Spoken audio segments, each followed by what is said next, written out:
أهلا بيكم. أنا المخرج أحمد توفيق، ودي صفحتنا اللي بنتكلم فيها عن كواليس الشخصيات والأعمال الفنية. زمن الفن الجميل اللي كان بيقدم على إنه أبيض وأسود، وحاليا بقى بالألوان. هنفتح خزانة أسرار فنان مهم جدا، فريد شوقي الملك أو وحش الشاشة، لقب بملك الترسو لأن معظم أفلامه كانت بتنزل في سينما الترسو، سينما الشعب أو سينما الدرجة الثالثة. في يوم المذيعة سألت الفنان فريد شوقي في أحد اللقاءات التلفزيونية سؤال مهم جدا، ألا وهو إنه إزاي قدر يقنع رشدي أباظة إنه يظهر في دور صغير في فيلم كلمة شرف.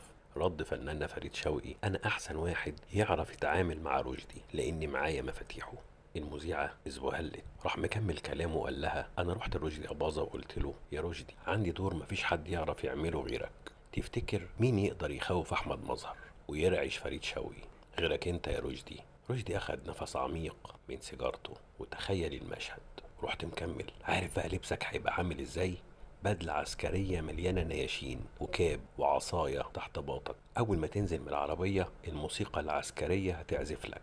رشدي كان بيحب المظاهر قوي، وافق قال لي اوكي، وعمل لي بايده كده وقال لي كمان ايه، الدور اهداء مني ليك، هعمله بالمجان. في اخلاق زي كده.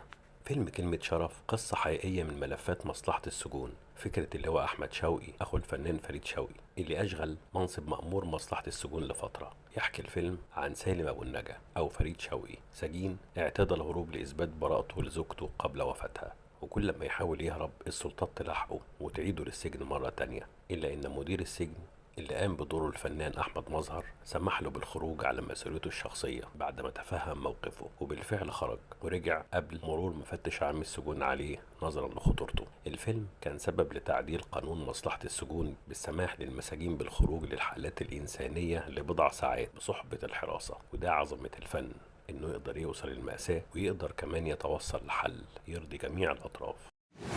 دي حكاية من حكايات زمن الفن الجميل اللي مليان بأسرار وخبايا كتير جدا. خليكم معانا وانتوا هتعرفوا الأسرار دي. سلام.